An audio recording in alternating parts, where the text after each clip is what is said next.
तो हेलो दोस्तों, सीरीज़ का सेकंड लेक्चर में आप पहुंचते हैं और आज डेटाबेस के बारे में बात करेंगे और लेक्चर को शुरू करते हैं और आपको अच्छे से समझाते हैं। चलो लेट्स स्टार्ट द लेक्चर। अगर आपने पिछला लेक्चर नहीं देखा है तो please see the last lecture, और उसमें हमने इस डायग्राम की बात की थी। मैं तब भी थोड़ा सा जिस दे देता हूँ डायग्राम में क्या हुआ है, क्या मेंशन है। Suppose you have a web browser और आप उस पर रिक्वेस्ट भेजते हैं, तो आप जैसे आपके पास एक वेब ब्राउज़र है, वेब ब्राउज़र से आप एक रिक्वेस्ट भेजते हैं, रिक्वेस्ट आपको वापस आ जाती है।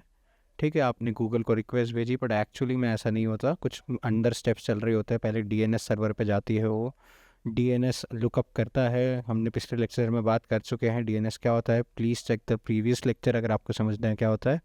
और फिर वो वापस कर देता है और वेब सर्वर पे जाती है रिक्वेस्ट। हमने यहीं तक देखा था, हमने डेटाबेस का पार्ट नहीं देखा था। डेटाबेस का पार्ट नया है। डेटाबेस को छोटा सा समझा देता हूँ मैं डिज़ाइन पैटर्न के लिए।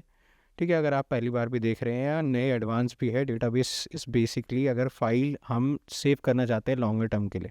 ठीक है, ये तो होता है नॉर्मल पार्ट। टेक्निकल पार्ट ये है, आप रिलेशनली सेव कर रहे हैं, कैसे सेव कर रहे हैं आप डेटा को, RDBMS की तरीके से। ठीक है, काउच बेस में कर रहे हैं आप, आपने कितने सर्वर लगा रखे हैं, कैसा है आपका, जो भी है।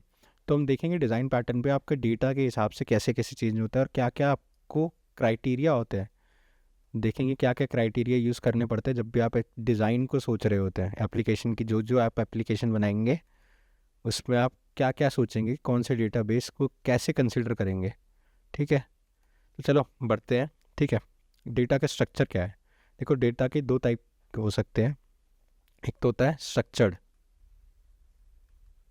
एक होता है अनस्ट्रक्चर्ड। ठीक है, संस्कारी है बेटी हमारी, हमारी तो बेटी संस्कारी नहीं है, वैसा वाला हिसाब है।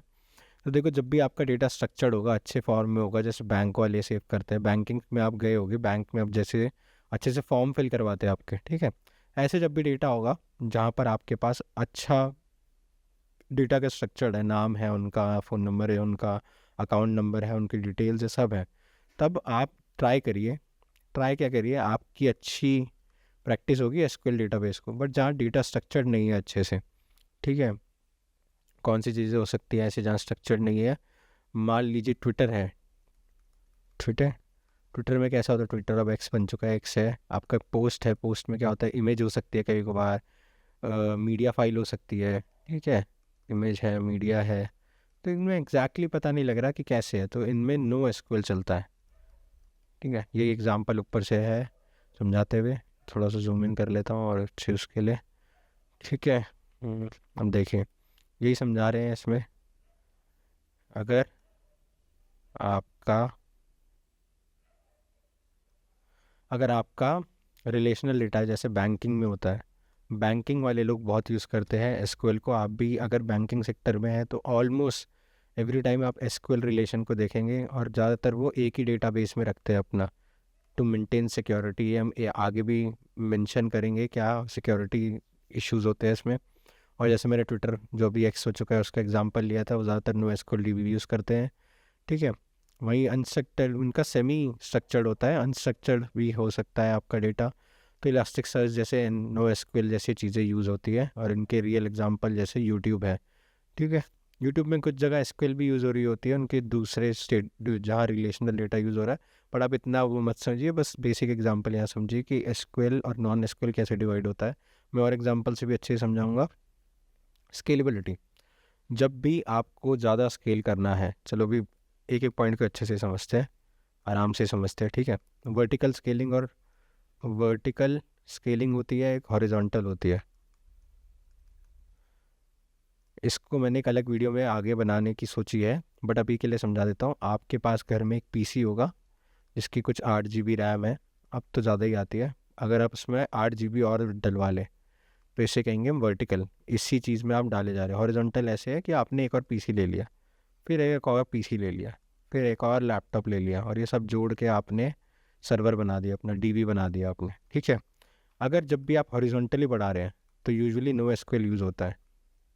ठीक है, इन सब केसेस में नो एसक्यूएल यूज़ होता है। जब आप वर्टिकली बढ़ा रहे हैं तो एसक्यूएल चल जाता है और अच्छा रहता है। बैंकिंग सिस्टम जैसे मैं भी ऊपर वाले पॉइंट में बता रहा था, ज़्यादातर एक ही वर्टिकल में करते हैं, वर्टिकल बढ़ाते हैं। ठीक है, हॉरिजॉन्टल भी हो गया हमारा। आजकल e commerce side, e com की जितनी साइट्स है, क्योंकि इनमें इतना ज़्यादा यूज़ होना पड़ता है डेटा का, ठीक है।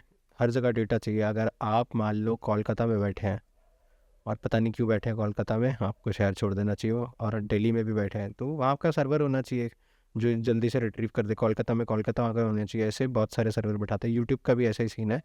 यूट्यूब आप अगर यूएस में उनका ऑफिस है, मेन ऑफिस है, तो आप यूट्यूब बार बार ऑफिस उनके यूएस वाले उनसे मंगाएंगे तो स्लो रिक्वेस्ट आएगी। तो ट्राई करते हैं कि आपका एक सेंटर इंडिया में भी हो, इंडिया दिल्ली में हो, है ना, तभी तो स्पीड बनेगी आपकी। दिल्ली में एक सर्वर हो यूट्यूब का जिससे वो रिक्वेस्ट आ पाए। ठीक है, ये तो हो गया आपका। अब आपका सर्च रिजल्ट कैसा है जब आप यूज़ कर रहे हैं? जैसे अगर आप कोई आर्टिकल साइड है, आपकी कोई आर्टिकल की साइड है जिसमें आपको बहुत लंबे टेक्स्ट भेजने पड़ते हैं सर्च करने के लिए, जैसे मीडियम एक साइड है जिसमें आपके बहुत सारे आर्टिकल सेव होते हैं और लोग ऐसे भर रहे होते हैं जैसे उनकी क्वेरी ऐसे आ जाती है जैसे last NP problem solve by and American last year. तो इतनी बड़ी क्वेरी है, इतनी बड़ी जब क्वेरी होती है तब इलास्टिक सर्च जैसी चीज़ों की ज़रूरत पड़ती है, वो नो एसक्यूएल यूज़ करते हैं। तो बहुत ही ज़्यादा जब क्वेरी बड़ी हो तो नो एसक्यूएल यूज़ होती है। बट अगर बेसिक स्ट्रक्चर है, बेसिक की है, जैसे बैंकिंग वैंकिंग में है कि पूरे पूरे इंडिया में सबसे कम पैसे किसके पास है, तो रिजल्ट आ जाएगा आराम से कनिष्क, ठीक है। ऐसी कोई भी क्वेरी हो तो आपको एसक्यूएल यूज़ करना चाहिए, ठीक है। मीडियम, स्पॉटिफाई, ये सब इलास्टिक सर्च यूज़ करते हैं जो नो एसक्यूएल का पार्ट है। अब आगे बढ़ते हैं, जूम आउट कर लेते हैं थोड़ा। क्वेरी पैटर्न क्या है, कॉम्प्लेक्स है कि नहीं है, just give me a second.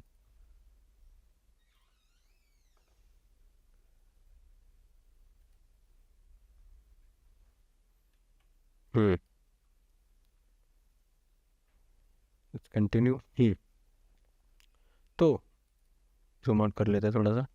अगर आपका क्वेरी पैटर्न, चल जा मेरे भाई, रिलेशनल है, जैसे कि आप एयरबीएनबी है, उनमें कैसा होता है, होटल्स ढूंढ रहे हैं आप और इसी एरिया में ढूंढ रहे हैं, इन डेट्स पे ढूंढ रहे हैं और इस पर्टिकुलर प्राइस में ढूंढ रहे हैं, तो आप एक समवट इंटर रिलेटेड डेटा ढूंढ रहे हैं, तब एयरबीएनबी में एसक्यूएल जैसे डेटाबेस अच्छे रहते हैं। एसक्यूएल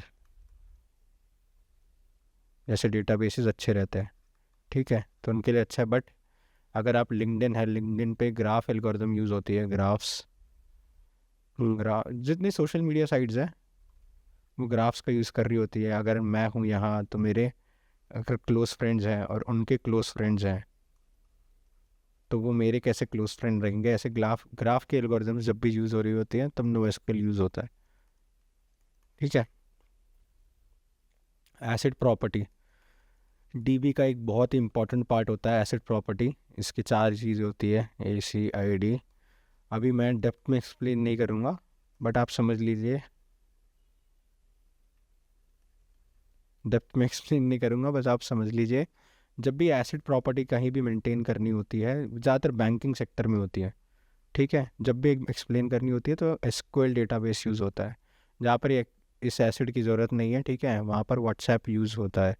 व्हाट्सएप जैसे एग्जांपल है, वहाँ पर आपका नो एसक्यूएल चल जाएगा। आप नहीं चाह रहे मेंटेन करना कि हर डेटाबेस में एक पर्टिकुलर टाइम पे, जैसे चलो मैं एसिड का एक छोटा सा वही बता देता हूँ, कंसिस्टेंसी का एक छोटा प्रिंसिपल होता है, C इज़ फॉर कंसिस्टेंसी, ठीक है। अलग कलर ले लेता हूँ मैं। आप चाह रहे हैं कि यहाँ 500 रुपये मैंने निकाले, तो मेरा डीबी एक इंडिया में है, ठीक है, और अमेरिका में भी है, ठीक है। तो अमेरिका के जो मेरा बैंक अकाउंट है उनके सारे बैंक अकाउंट के अमेरिका वाले में भी पता लग जाए मैंने 500 रुपये निकाले। वैसे तो मेरे पास 500 रुपये है नहीं तो निकाल नहीं पाऊँगा, बट जब मैंने 500 निकाले तो यहाँ भी मेंशन होना चाहिए उसी टाइम पे। ऐसा ना हो मैंने अभी निकाले और 10 मिनट बाद यहाँ अपडेट हो रहा है और किसी ने, और मेरे 500 निकालने पर 0 हो गए थे, बट वहाँ अपडेट नहीं होते तो मैंने फिर 500 निकाल लिए वहाँ से। तो देखो नेगेटिव, तो ऐसे जो पैसे ही नहीं थे तब भी निकाल लिए। जब ऐसे आपको बहुत अच्छे से मेंटेन करनी है कंसिस्टेंसी, ठीक है, तो आप हमेशा एसक्यूएल यूज़ करिए। कंसिस्टेंसी की ज़रूरत नहीं है व्हाट्सएप पे जैसे,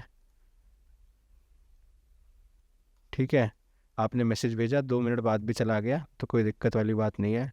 अनटिल आपकी बंदी बहुत गुस्सा है आपसे, तब बहुत दिक्कत वाली बात है, बट उसके अलावा कोई दिक्कत वाली बात नहीं है। तो ये हमारा था डेटाबेस का एक चैप्टर। होप करता हूँ आपको इतना थोड़ा बहुत तो समझ ही आ गया होगा, और मिलेंगे अगले लेक्चर में। तब तक के लिए sayonara, bye bye, take care.